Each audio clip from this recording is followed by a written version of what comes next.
Hi అండి, అందరికీ నమస్కారం. మరి ఈ కార్తీక మాసంలో దామోదరుణ్ణి మనం పూజ చేయటం ఆనవాయితీ కదండి. మరి కార్తీక దామోదర స్వామికి మనం పూజలైతే చేస్తూ ఉంటాం. అసలు ఈ దామోదరుడు అంటే ఎవరు? శ్రీకృష్ణుడు. మరి శ్రీకృష్ణుడికి దామోదరుడు అని పేరు ఎలా వచ్చింది అని మనం ఈరోజు వీడియోలో తెలుసుకుందాం. మరి ఆఖరి వరకు కూడా ఎవరు స్కిప్ చేయకుండా చూడండి. చాలా మంచి విషయాలు మనం ఈ వీడియోలో తెలుసుకోబోతున్నాము. అలాగే మొదటిసారి మన ఛానల్ చూస్తున్న వాళ్ళు సబ్స్క్రైబ్ చేసుకొని అలాగే లైక్ బటన్ కూడా క్లిక్ చేయండి. శ్రీకృష్ణ అవతారంలో శ్రీకృష్ణుడికి మరొక పేరు దామోదరుడు. మరి ఈ దామోదరుడు అని పేరు వెనుక ఉన్న ఒక చిన్న కథని మనం ఈ వీడియోలో తెలుసుకోబోతున్నాం. మనందరికీ తెలుసు కదండి, శ్రీకృష్ణుడు అందరి ఇళ్లల్లో అంటే గోపకులు వాళ్ళ ఇళ్లల్లో పాలు, పెరుగు, వెన్న ఇలా అన్నీ కూడా దొంగతనం చేసి తింటూ తన ఫ్రెండ్స్కి కూడా పెడుతూ ఉంటాడు అన్న విషయం మనందరికీ తెలుసు. మరి ఏ తల్లైనా కూడా అలా అంటే తన ఇంట్లో నిండుగా అన్నీ ఉన్నా కూడా తన పిల్లలు పక్క ఇళ్లల్లో అలా దొంగతనంగా తినడము, వాళ్ళు వచ్చి కంప్లైంట్ చేయటం అంటే మరి తల్లికి బాధే కదండి. ఒకరోజు ఆ తల్లి అంటే యశోద అమ్మ శ్రీకృష్ణుని ఇలా అడిగింది, ఏమిరా కావలసిన పదార్థాలన్నీ కూడా సమృద్ధిగా మన ఇంట్లో ఉండగా నువ్వు ఊరంతా తిరిగి అందరిళ్లలో జొరపడి అల్లరి చేస్తున్నావు, తల్లిదండ్రుల మాట దాటవచ్చునా అని చెప్పి ఆ తల్లి అడిగింది. పాలు, వెన్న, పెరుగు, కవ్వం వాటితో రచ్చ, ఇదా నీ పని అని చెప్పి ఆ తల్లికి కోపం వచ్చేసిందంట.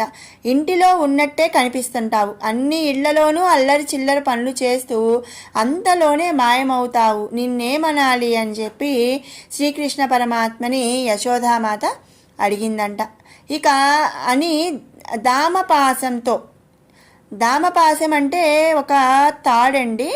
ఆ తాడుతో ఆ పెంకె కుమారుణ్ణి అంటే ఆ పెంకి కుమారుణ్ణి నడుం చుట్టూ ఒక రోలుకు కట్టి ఇక ఇలా ఉండు అని చెప్పి ఆ శ్రీకృష్ణుణ్ణి ఒక రోలుకి కట్టేసిందంట.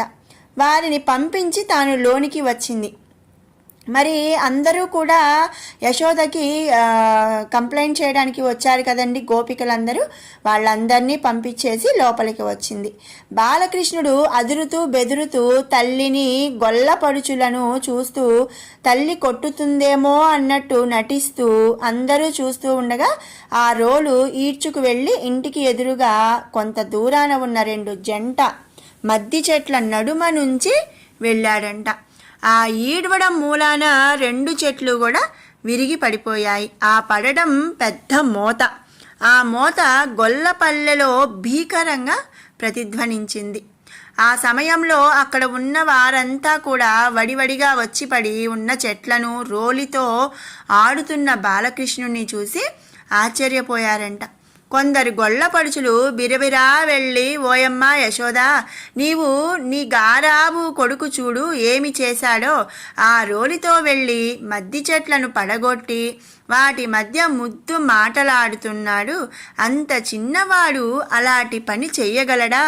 నీ కొడుకు సామాన్య మనిషి కాడు, దయ్యమే అని చెప్పి ఒక గొల్లబామ అంటే గొల్లపడుచు యశోదతో చెప్తుందంట.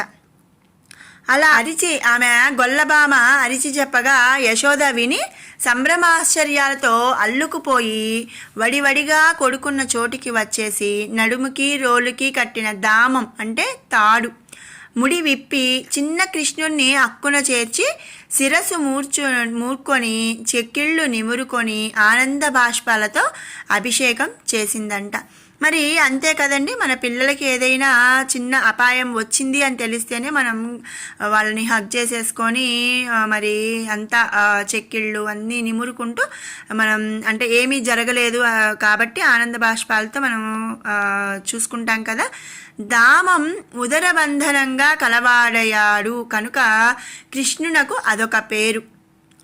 దామోదరుడు. మరి దామం అంటే తాడు కదండి, తాడుతో ఆ కృష్ణ పరమాత్ముడిని కట్టేసింది కాబట్టి ఆ ఉదర బంధనంగా కలవాడయ్యాడు కాబట్టి కృష్ణుడికి దామోదరుడు అని ఆ రోజు నుంచి పేరు వచ్చింది. ఆ దశలో గొల్లలు కలతపడ్డారు. మొన్న రాత్రి ఒక రక్కసి వచ్చి చచ్చింది, నిన్న బండ ముక్క చెక్కలయ్యింది, ఈనాడు నిష్కారణంగా జంట మద్ది చెట్లు విరిగిపడ్డాయి. ఇదంతా కూడా భయంకరంగా ఉంది. అలాగే పశువులకు గరిక నీరు పల్చగా ఉంది, అవి వాడిపోతే మన బతుకులు వాడిపోతాయి. కనుక ఈ దురవస్థ తప్పించుకోవాలి అని చెప్పి గొల్లలు కలతపడ్డారు. అన్ని విధాల మనకి క్షేమంకరమైన చోటికి పోవడం మంచిది. ఆలోచించగా బృందావనం మనకు అన్ని విధాల వాసయోగ్యమని నిర్ణయించుకున్నారు. ఆ రాత్రి గడిపి వేకువజామున లేచి పాలకుండలతో, వెన్నెగిన్నెలతో, నేతి బొంగలతో కావళ్ళు నింపి లేగలతో ఆలమందలను అల్లనల్లన నడిపిస్తూ ఆటలాడుతూ పాటలు పాడుతూ నడక సాగించి బృందావనానికి చేరారు వాళ్ళు. మరి విన్నారు కదండి శ్రీకృష్ణ పరమాత్మునికి దామోదరుడు అని పేరు ఎలా వచ్చింది అని. మరి ఇలాంటి మరెన్నో మంచి విషయాల కోసం మన ఛానల్ని అయితే ఫాలో అవ్వండి. అలాగే మీకు ఈ వీడియో నచ్చినట్టయితే లైక్ చేయండి, షేర్ చేయండి, అలాగే సబ్స్క్రైబ్ చేసుకోండి. Thanks for watching.